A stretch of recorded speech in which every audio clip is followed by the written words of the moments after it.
Awesome. Yeah, All right. Yeah, welcome everyone to Design Call number 36. Yeah, there's a lot of stuff to talk about with regards to the 1.6 release that's coming up, I think, next week, once Cooks is back and got the chance to review some stuff, because they are, yeah, I think for some of the tickets that haven't been merged yet, it makes sense to have him review the stuff, especially the refactoring of the Authorize UI, which we can get into right now. From my point of view, this is mostly done. So I opened it up for review during the last days. It's been quite a bit of work, and I was surprised how much of the code needed to change. That's also why I want Cooks to review it properly.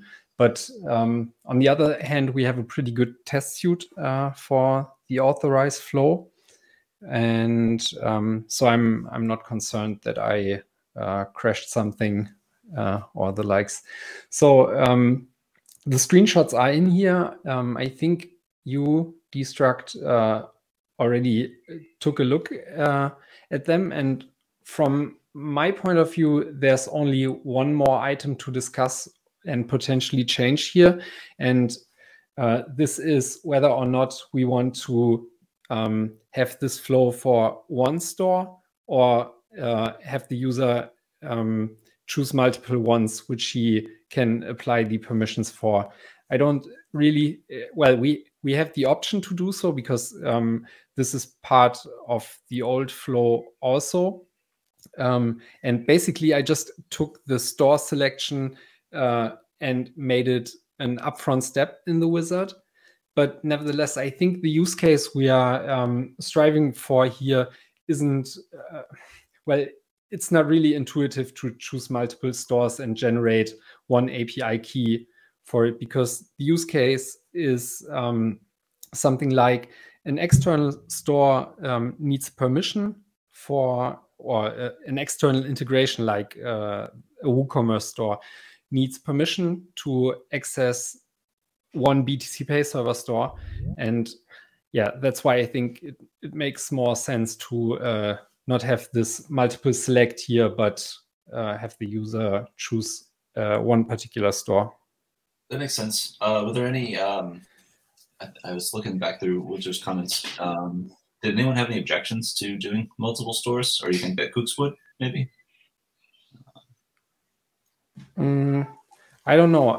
I mean, it's hard to say because on the one hand side, in the general account backend where you can configure API keys, you have all the options, and you still have the option to do it like it was before in the authorized flow, where you can select or generate one permission for one or two stores and then have another permission applied for other stores. And this way you can, you are basically totally free in what you want, but looking at it from a user's perspective, I think it makes sense to limit API keys to just one store. And have, if you want to have permissions for multiple stores, then you would also generate multiple API keys, I think.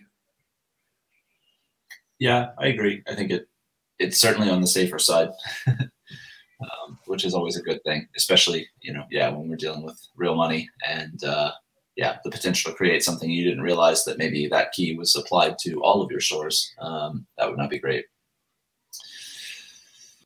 Yeah, nevertheless, right now, the option is there to select multiple ones, and it would be easier to, we could make it easier if we strip it down to just one store. But, well, that's up for us to decide. And, well, it's just me that my mental model works in a way that I think it makes more sense to have one API key per store.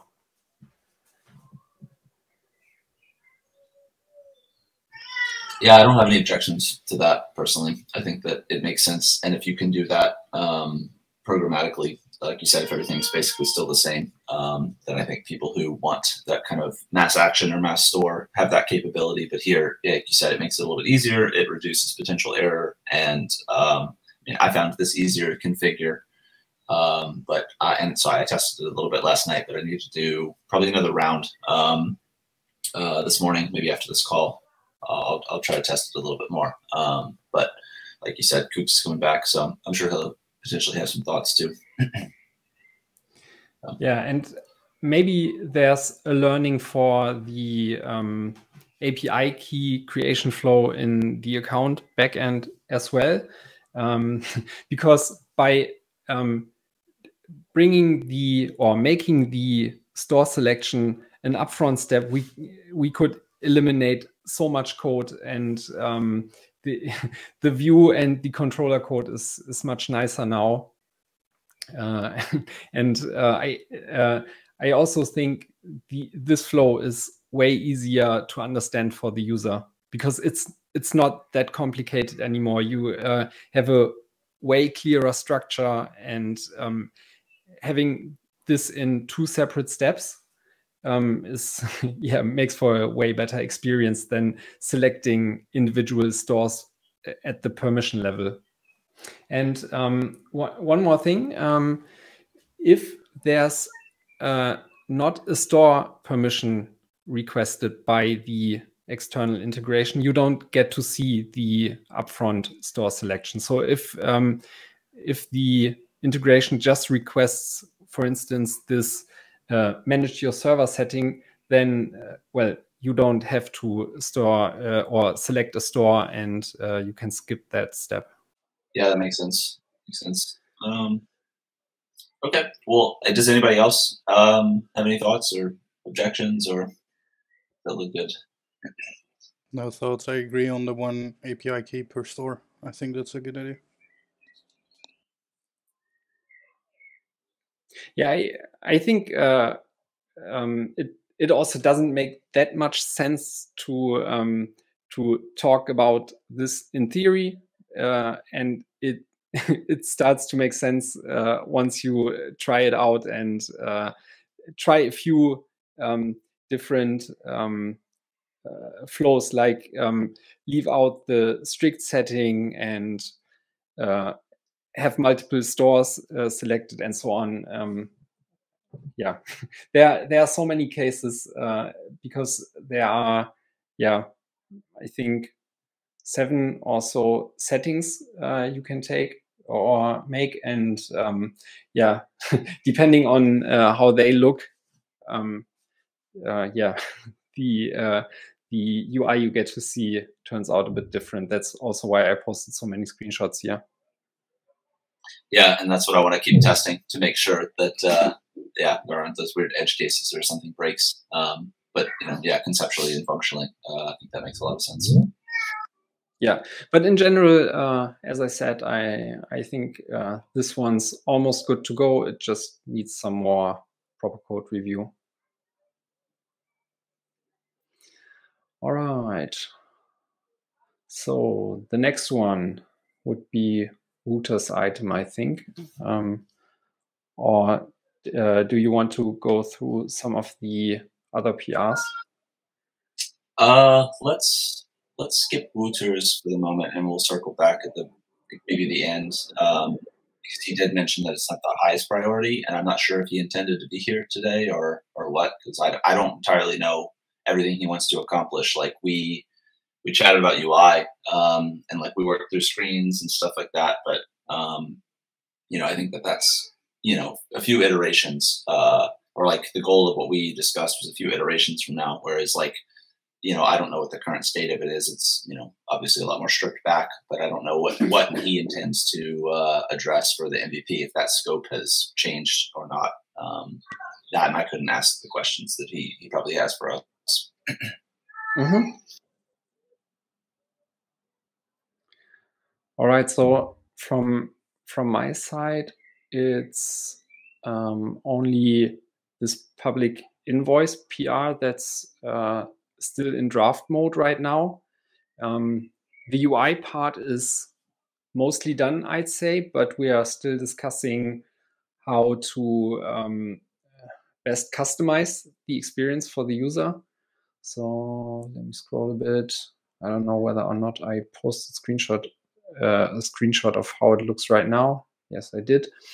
And for instance, there's the QR code, which right now the merchant can decide on whether or not it gets shown on the invoice. I don't think that this really makes much sense, because I'd say this should be up to the user to decide whether or not he wants this to be a part of the invoice. And I think same goes for the payment details. Yeah. With regard to the QR, which I think it's in some of the comments, but I guess I'll just rehash these here because we can talk about it more in depth. But in the use case, which I think it was Kooks that first brought it up for the QR code, was like, say for example, like tickets or some verification of proof where you potentially wanted to, like you as the customer hold out the receipt that you have, then the merchant or the doorman or whoever it is scans that QR code, which would then give, if you're logged in, potentially it might give you, like, okay, this invoice has been paid. I'm sure that there's, more around that flow that could be improved and patched and stuff, and we'll have to test those things out. But I thought that was an interesting one. I mean, I think it's probably safe to say people aren't using BTC Pay like that in mass. There might be a few people, which would be awesome. But I think that I tend to agree with where you're coming from, Dennis, that like maybe it's not something, it's more of an opt-in choice. And we frame it around, it's kind of the struggle we're dealing with, like payouts and everything right now too. It's like we have this generalized feature, but it covers, many different use cases, and we don't want to limit it to like, this is only for refunds, but this is something that you could hypothetically do with that. And, there might be one or two little configurations that enable you to treat that function or excuse me, feature in that way. And I kind of see both of those, like payment details, this QR code, potentially the like product detail information, like most of it's for either confirmation or maybe that additional step that involves verification that it's been paid, and likely the real world versus, just my admin dashboard as a merchant. So yeah, I think that's why I tried to put it up front as much as possible, to the left there, so that on mobile, because that'll probably be the place that it's mostly used, it would pop right at the top. So like hypothetically, if you are using it for that type of use case, it would be the first thing, and you could just scan it, and then all that information becomes, it's not irrelevant, but it's more like the QR code verification is more relevant to the merchant who's scanning it. It's good that you elaborate on this and bring it up, because I totally haven't thought about this use case, but then again, it makes total sense to have the merchant decide whether or not it gets shown, because he would or they would need it to verify the invoice has been paid. Yeah. Okay. And then, the like, I guess it was, I'm trying to remember the name, like, the show receipt, product info, and the one or two flags that I think Kooks had mentioned that we could bring. Like, I agree entirely. Those should be different PRs. I think that's like a follow-up thing. I personally would like to see the product information, just because, I think it's helpful. Like as a receipt, like what did I buy from a point of sale or whatever it is, especially if you're emailing stuff to potential clients. I can think of like the, like crypto cloaks. Like that's a perfect example. Like I bought 2 cases, and then I get a receipt emailed to me that I bought those 2 cases, and like maybe the payment details, like you said, maybe that's too much. And I brought that issue up in the ticket too about potential privacy concerns. And I do think, to further support your point, Dennis, that some of these things should be opt-in, because it may be a situation where you don't want to expose that kind of information. And like, obvious privacy issues with that kind of thing, because it's a public info or a public receipt URL. Yeah. So the product information isn't part of the receipt yet. Nevertheless, I think it should be pretty easy with what we have already on that page. And so UI-wise, I don't think there's that much left to do. I'm pretty fine with how it is right now. And yeah, I'd say Cooks should do the rest of the changes he wants to see, and then yeah, we can always fine tune in a separate later PR. Nevertheless, I tend to. Yeah. Go ahead. I just wanted to say that I think this is in a good shape right now, and we could also ship and then iterate. Yeah, that's kind of how I feel. I mean, I posted like payment details. Like, there's potential optimizations that we can make to clean up that view a little bit. And you had mentioned, like, you and I had talked about the payment requests and the pull payment stuff. Like, I have mocks for those potentially, and that might be something we address, and we might cover all of that at once. So I'm happy with that. Yeah, the QR code and like the opt-in details, those are mostly going to be kind of like admin configuration type of things, where maybe we polish that up a little bit. And then, yeah, any of the other flags, the product info, et cetera, like you said, I think it makes sense to cover in a separate PR. And I think, this is already a solid V1 for this function. And, obviously we'll get some feedback and see, what we missed potentially, and, what people feel they didn't have. So yeah, check off for me as well. Yeah, the one more thing I was wondering about is, I think we would also, with the options for the merchant to customize the receipt, I think we need a backend view for that as well, because right now the only possibility to customize it and switch on or off the QR code, for instance, is using the API, and I don't think that anyone will do that. No, no. Yeah, I think, the only switch to even turn this on at the moment, right, is the in like the checkout appearance tab of the store settings of just showing the public receipt, right? Mm-hmm. There's no. Yeah. Yeah. Okay. So definitely having that the only editable thing is not it. But having a setting for that in the checkout appearance would mean we would have this setting on a general level, and right now it's applied on a per invoice level. So it's I don't know what the intention was to do it like that. It's highly customizable that way. Nevertheless, I don't think you would turn this on for one invoice and off for another one. So I need to talk to Cooks to get his intention on that. Yeah, that is interesting, because I to test this, I had my test instance, and I have a couple 100 invoices created, and when I flipped it on, it worked for all of them. So that was my intention, or my understanding, of how I thought this worked, was it was just a generalized thing, like it's either on or it's off. Because I agree that I think that it would be pretty cumbersome to have to like turn it on or off each time, and or potentially even at like the invoice creation level or at the app level, or all these areas where I could see this functionality potentially getting lost. But I could see as maybe an edge case, like some, I don't know, it's like you're trying to hide or be more private. I could see an instance where maybe you might want to turn it off for specific types of invoices, maybe that you generate to send over to somebody directly or something. But even then, that, I'd be interested to see if there are people who are using it that way. But otherwise, I tend to agree. I think it's like either on or off from a generalized standpoint. Maybe it'd be also good to just ship with the most basic info on that page and learn and iterate once we get feedback from the users. Yeah, I'm all for that. Like I said, I think where it's at right now is definitely a solid place.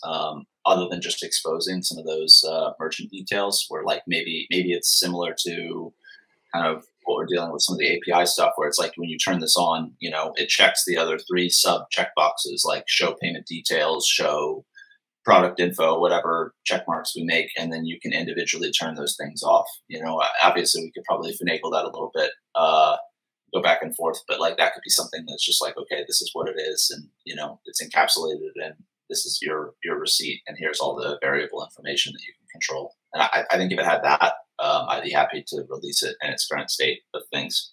So, yeah, okay. So I think this one will make it into 1.6. Nice. All right. Yeah, so much work has been done on it. Just scrolling through the PR, it's a very heavy one, but it's good. This is a long time coming. It is, and email functionality too, which is awesome. I'm really happy about this one. Cool. Okay. Let's see. So I guess, yeah, I'll just quickly summarize kind of where we're at with this one. I think basically, yeah, what you see in the GIF right there is pretty much how it works. Dennis smartly went through, and that screenshot is kind of hard because I compressed the hell out of it, or at least it looks even more compressed on my end. It has the little question mark icon next to export, and Dennis went through and swapped it with the updated icon that I was using for these, just to make it a little bit nicer. So all of those changes have been made, and they're refined and look great. I think the only remaining thing that I have to do for this, and I don't know if Pop is still around or looking. I'm probably going to tag him for some copy, because it's just such a shortcoming of mine to be able to write the concise descriptions for these things. So, you know, what is an invoice? What is a payment request? Like, in a very, very short description. I'm trying to work on one, and I may post an updated version of it. But I think the whole point of this was to basically, without jumping to the docs, even though you can from Learn More, just view simply, you know, what is this? Why does it matter? In the most short and concise way possible. Because I think for some features, you know, people don't mind, you know, jumping off to the docs and reading in depth. But I think for certain people, when they just want to understand if, you know, an invoice or a payment request or whatever will suit their use case, especially in like the demo mode or whatever it is, people are sussing out and trying to determine if BTC Pay is the right solution for their problem. And, you know, I think this is a perfect opportunity to do that. And with that long ramble, even this, I think, you know, in the future we can continue to refine it. Maybe there's more or less we want to say here. But I think for this first iteration, it's just really getting to the point where we can say, you know, very succinctly, an invoice is this, you know, all other things generate invoices, which you will see here, et cetera, et cetera. So that's the only thing that's really left on this PR, and then we should be able to merge it. But yeah, open to whatever other things. You know, Dennis, you might have some more thoughts. Yeah. How do you feel about this thing we talked about earlier today, where I brought up that this might be a use case for this feature we introduced when we changed the invoice statuses, where we inform the user, well, something has changed. He gets to see it right away without clicking, for instance, the info icon like it is right now. And then he can decide whether or not he wants to dismiss it. And once he dismisses it, it's gone forever. Yeah, I suppose so. I mean, I guess that's the thing. It's like I'm not. I don't have too strong of an opinion one way or another, because it's like I guess on some level, like the benefit of this is that you can go back to it and you know, review it as needed. But then conversely, if there's, like, you're describing something that goes away permanently, maybe you don't remember all the things that it can do, or maybe you want to go back to that. But wouldn't that functionally have to change? Like once you dismiss it forever, for example, like maybe does then the information icon become like just a kickoff to the documentation page? How do you see that going? Yeah, I'd say we should, or we could do it like you just said, and link the info icon with the docs. I kind of like it to dismiss it, because this feels like some info you want to have on an empty state page, where you just installed the product, go to the invoices or payment requests, and want to learn how they differentiate. And once you've done that, you can dismiss it and still have the info icon to go to the docs for that particular feature. Yeah, I'm okay with that. It would be an easy change that we could make in the PR, because I think with this, adding the icon to everywhere and how we deal with that functionality, we're still going to need to refine that copy, whether it's for the empty state or this implementation of that. That still needs to be done. How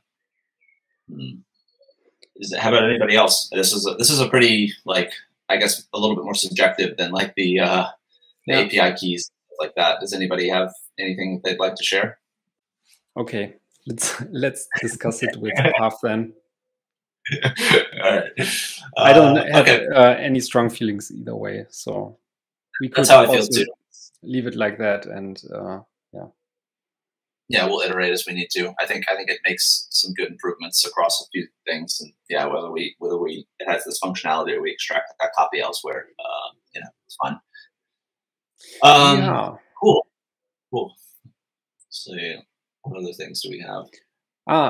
There's one thing I posted earlier today. I saw that when I reviewed the code, and you bumped up the size here. Right now, it's my impression is that we are fiddling around with the size at various places, because I once bumped the size in the of the info icon in the sprite sheet. Here I scaled it up there, and maybe we can just come up with a solution that's not as brittle as it is right now. Yeah, I agree with that. We should adjust that. I didn't see that, actually. I didn't notice that was one of the changes, so that's on me. that we just discussed, like I think all of those will make it to 1.6 without a problem. Which leaves, because I'm looking back at the organization. I mean, so we have two things we could talk about as far as I'm concerned that are remaining, which is the point of sale on the dashboard information and the stuff that Wouter had brought up with his custodian app, or excuse me, plugin.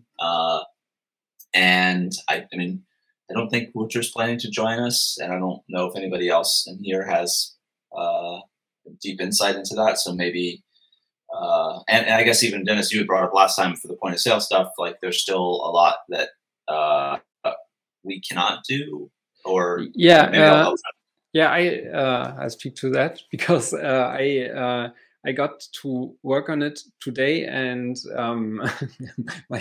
my branch is a mess right now. But nevertheless, I'm making progress, and I think the problem I had when I was trying to implement this when we started with the dashboard is I didn't fully know the data structure of the point of sale app, and it's also a bit tricky because we have multiple views for the point of sale. For instance, we have the normal list view. I'm talking about this point of sale style here, and depending on which of the views you select and buy an item with, or multiple items, the data structure is different, and that's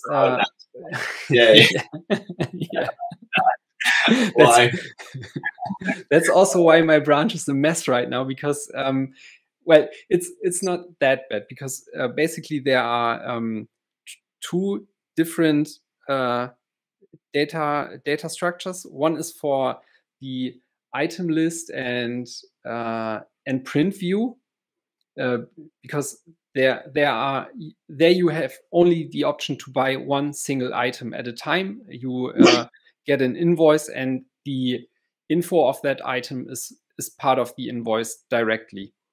For the keypad, we don't have any data because, well, there are no items, and the merchant just puts in the amount. So for the keypad one, this won't work.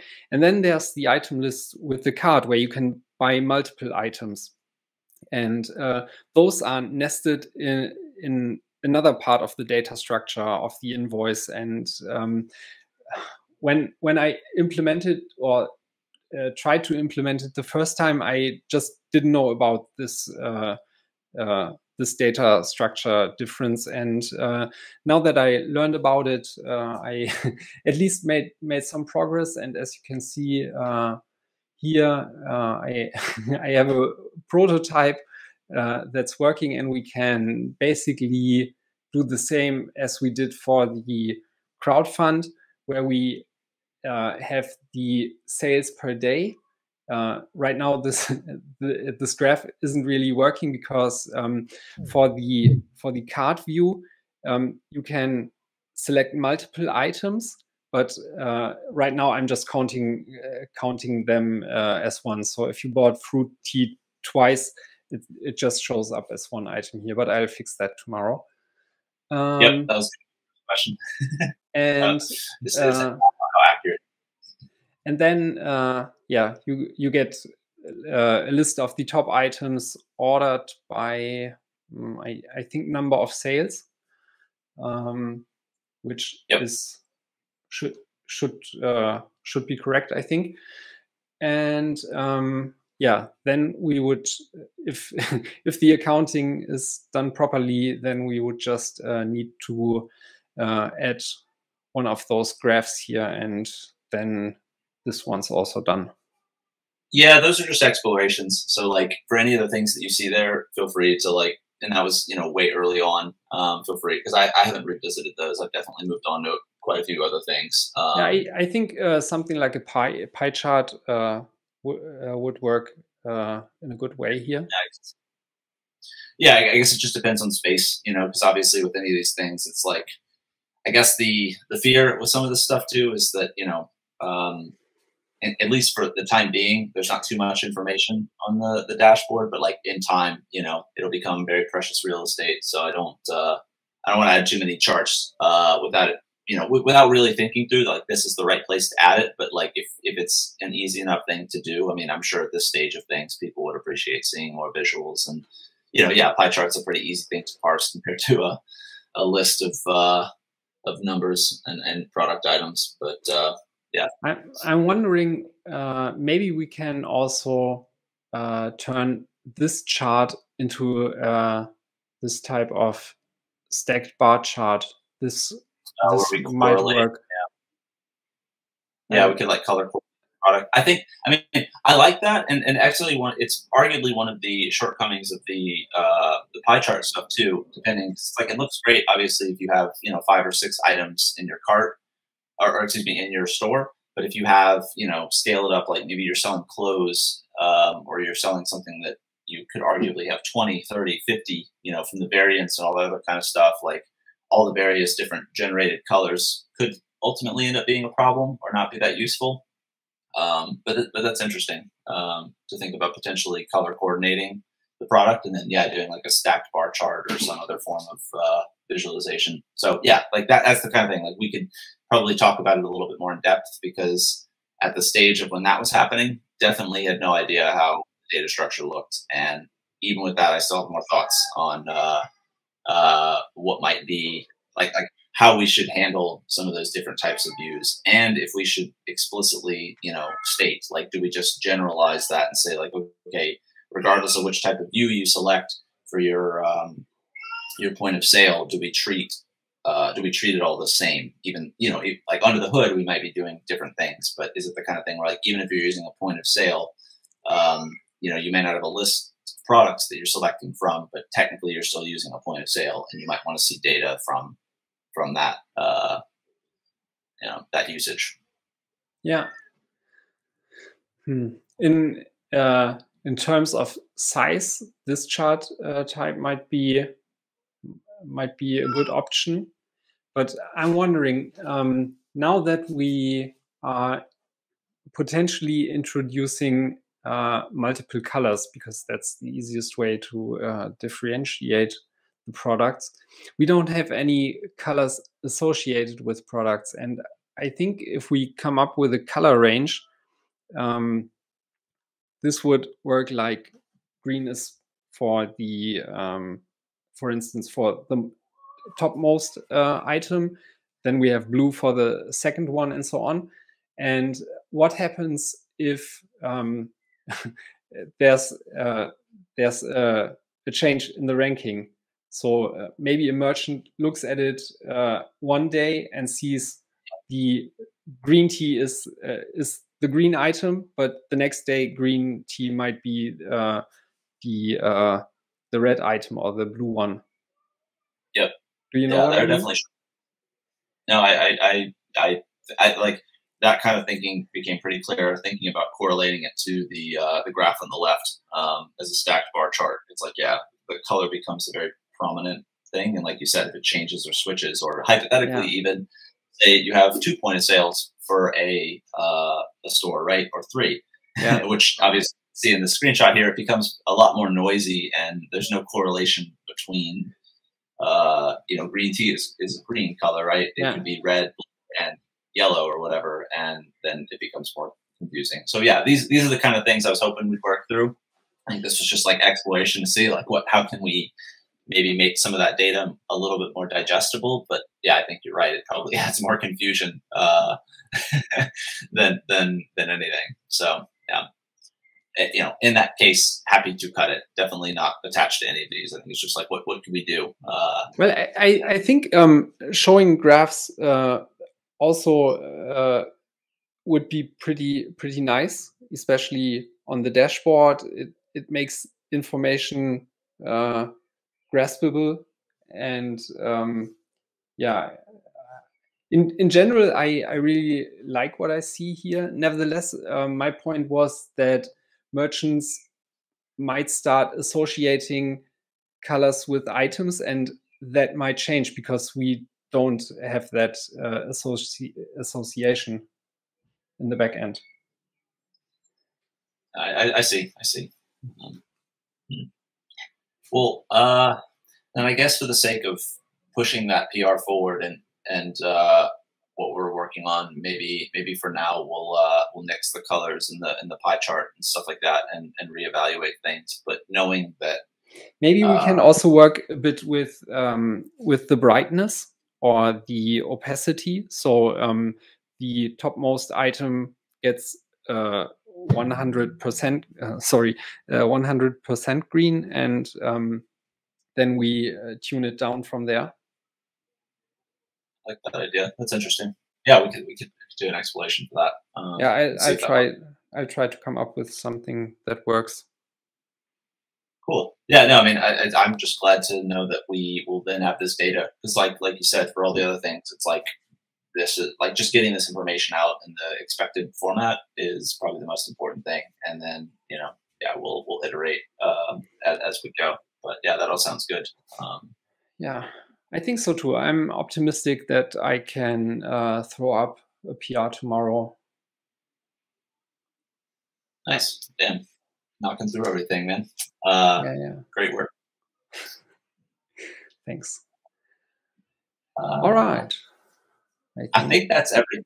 I mean, okay. So, but before we jump into that, because yeah, the custodian stuff, like, I don't even think it would really make a whole lot of sense to show mocks or other things at the moment. I think personally, I'd rather wait till Wouter can give us context. Wouter. Okay. This could be an opportunity to, I guess, maybe set like for next week. or by our next design call in 2 weeks, ideally, we've shipped 1.6, and all of these things that we're talking about here will have been merged and we're moved on. But I think we have, and I see that Pop's gone. And hey, Anastasia, welcome. I think you might have joined halfway through. It's nice to see some more people on the call. But Pop might have more thoughts for this, and I might bug him so that he can be on the call next time and give and share thoughts. Because I think it would be nice for us to. And I say all this with the context of 1.6 has been a lot of patching and fixing things and kind of bringing long desired functionality, like some of this receipt stuff, the emails, all that kind of stuff. It'd be nice to plan out some of the things that we want to do for 1.7 and make it not more focused necessarily, but really get a good sense of everything that we want to do, and try to, even if it's just taking most of that call to be a planning call for the things that we really want to accomplish. I would really like that. And I just wanted to vocalize that, but unfortunately Pop's not here, but I'll bug him about that. But I didn't know if you guys had any objections to that, or if that felt like too much time to devote to that sort of thing. But, I think I say that because 1.4, 1.5 in the past, some of these design calls, we would discover something while we were on that call, all the UI, I guess, refactoring and kind of what is now the sidebar came from that. And I think that became the, focused pivot on 1.4. And I found that really helpful. And I think arguably we could use this next week's call to do something like that. And with the intention of talking through all of these, all of these potential issues, because there's a lot of things we could work on. And I've also got some stuff that I think that you guys will be really excited about, that are part of 1.7 already, but I think that'll hopefully inspire some more focused effort on that side of things. Yeah, nice. I totally second that. And I like getting inspired, because that makes me want to work all day. Yep. Yeah, as if you already don't.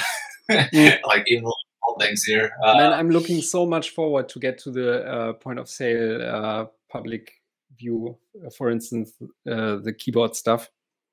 Yep. Well, yeah, like I said, the usual thing. You're not allowed to sleep, Dennis, because I have quite a few things that I think that you'll be excited about. Yeah, but we'll have to get your build fixed, because I won't have time for the pixel pushing. I know. That's up to you, because I managed to squeeze some time for the plugins out of Path and make the make LMBank and Pod Server part of the 1.7 roadmap as well. Awesome. No, I'm really glad to hear that, because I think no matter what, it's we had talked about some of the plugin stuff for 1.6, and it'd be really great to keep pushing that forward and make that experience a little bit better, because it's still it's I'm glad that it works, but it definitely has its areas where it's a little bit it could be better. And then for me, similarly, like the public facing point of sale stuff, checkout on voice stuff, I could probably spend, or we could probably spend the whole hour just looking at mocks for things. But I'm going to try to be, I think I wanted to preface next week with this, or next call with this, because, I could spend that time trying to be a little bit more focused myself and be like, okay, I'm going to show off these 3 things. That way it's not just like, okay, here's a bunch of mocks that we could potentially discuss and work on or whatever, but it becomes a focus, let's, pick up the point of sale thing. Let's pick up, LMBank and Pod Server, and maybe a little bit of the plugin polish, and then, whatever. And I think that if we can have that, to me, that would be very exciting. And then it would feel like, 1.7 is coming in really strong. And I think things that people, I guess similar to 1.6, things that people have been asking for and wanting improved for a little bit. But yeah, that's my rant. I'm also really looking forward to get to the public invoice page, or the checkout page, as we call it. but I also think it's a separate beast on its own, because there's not just a lot of UI cleanup we can do and want to do, but there's also this angle of customizability for the host and so on. Yep. There are many things that factor into this one. Yep. No, it's yeah. And I say all that knowing that like some of this might spill over, and it might end up becoming a 1.8 thing, but that's also potentially okay as well, because what I'd really sorry to cut you off there. What I'd really like about this kind of approach would be that we have a really clear focus for a release. And I know I told you about this, I think after the last design meeting, where I whined about that 1.6 feels so unfocused and with a lot of loose ends.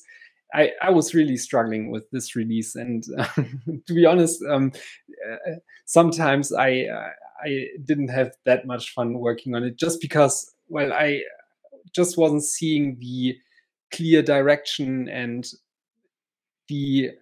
this one thing we cover in the blog post and put forward and have a really clear description for this release. And yeah, 1.6 is a lot of cleanups, and there are good things in it, but I'm a big friend of having something very focused, which shouldn't even take up such a long stretch of time. And if we'd cut it down to more focused things, we could potentially get back to release cycles of shipping every 4 weeks or so. I'm with you. And I think it's good. I think that's important. Like I said, poke Pav, and I think try to get him to where he can vocalize his thoughts and stuff like that, so we can kind of contain 1.7. But yeah, I agree with all those things, and I would want all of you to be happy about and proud of the things that you're working on, because it does make it a lot easier to get up and or stay up late or push things a little bit further. And like you said, when you get to that moment of releasing these things where it's like, well, what did you do? And like, yeah, we did cover a lot of ground. Like, I think that, and for me, that justification was like, well, we covered quite a few areas of things that were a cleanup from 1.4, 1.5, a little bit of the mess that we've made, and like some kind of long lasting features. But I mean, that still doesn't change the fact that you're absolutely right. It's a little bit less focused than like, the dashboard, or, we refactored the UI to, make it a little bit more, store focused or whatever, store centric, whatever word we used back then. No global context. And Klaus would be proud. So I do think that matters, and I think that it gives people a little bit, a clearer expectation of what to expect, and you can jump in, and like, obviously, as we improve all these things, like, people will discover certain things that we improved. But yeah, it's 1.4 was a visible change, and it was a very like, okay, check this out. You can see it in the screenshots. You can see all that. Whereas like, I'm sure people appreciate the authorized UI, and like, certainly the emails and the receipt stuff and all that. But yeah, it's a little bit less exciting, arguably. And I also think too, I'm sure from a, like, continuing to get support, continuing to show that we're moving forward as an organization, all that kind of stuff. Like, it is really important to have that focus and, all those things. So yeah, you're not going to hear any criticism. I think it's a really healthy and good thing to vocalize when something isn't working as well as it could, or like, that there isn't focus or whatever, because that happens. And I think I'm always like, in my head, I'm like, no, like, okay, it's just this. But then, and even on all the invoice stuff, because it's like, I have stuff, like, arguably things that I've been working on, from the mass action stuff to the invoice filters, to all that kind of stuff, like, that could easily all be its own release. And I think through stepping through a lot of that before I started working on some of the checkout invoice stuff, was a really, it was eye-opening, and it made me realize, like, a little bit how huge this application is and how massive like most of these screens and the UI and everything that we have, and continuing to try to consolidate it down. So like, yeah, it's we have to be focused. Otherwise it does become, there's just too much we could possibly be doing. But anyway, long-winded rant. I definitely support that. And I'm hoping that 1.7 will be more focused as a result of these things, but we're all learning, right? So, no foul. 1.7 will be more Instagrammable again. It makes my life easier. We need hype. Yeah, we need hype.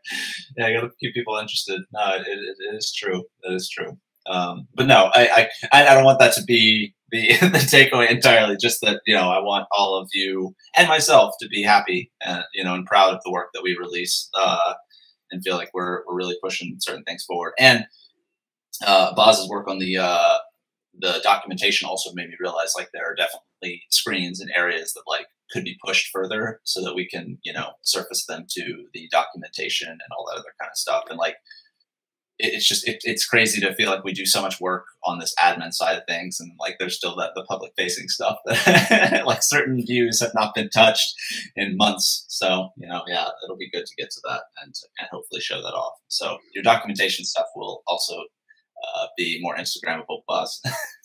Again, while we're at it, great job. I like seeing the PRs that you roll in there, and yeah, I think we made some really good progress on the docs during the last month. So that's thanks to you.